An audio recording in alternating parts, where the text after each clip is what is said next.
Nemusíš tomu věřit. Kdysi se svešel semhle. Zvedl jsem tě a řekl tvý mámě, tohle dítě bude nejlepší na světě. Tenhle kluk bude lepší, než si umíme představit. A ty jsi rostl a prospíval. Žasli jsme nad tebou, každý den byl malý zážitek. Pak nastal čas osamostatnit se, vykročit do světa sám za sebe. Jenže někde na té cestě ses změnil.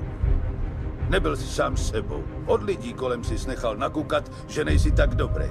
Když bylo ještě hůř, začal si hledat vinu jinde, ve velkým stínu. Řeknu ti něco, co už víš. Svět není jen samý slunce a duha, je to hodně zlý a drsný místo. A i když jsi sebesilnější, srazí tě na kolena a nechá tě klečet, když to připustíš. Nikdo nerozdává tak tvrdý rány jako život. Ale nejde o to, jak inkasuješ. Tady jde o to, kolik ran uneseš a přesto se znovu zvedneš. Kolik ran dokážeš přijmout a nezastaví tě. Jenom tak se vítězí. Chce to znát svoji cenu a jít houževnatě za svým, ale musíš umět snášet rány a ne si stěžovat, že nejsi tam, kde jsi chtěl a ukazovat na toho nebo na toho, že to zaviděli. To dělají zbabělci a to ty nejsi. Jsi lepší, pamatuj.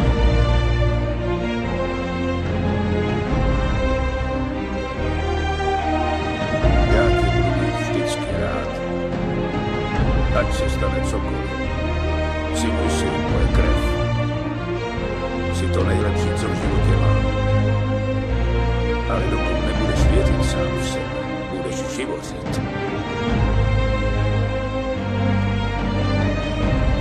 Nezapomeň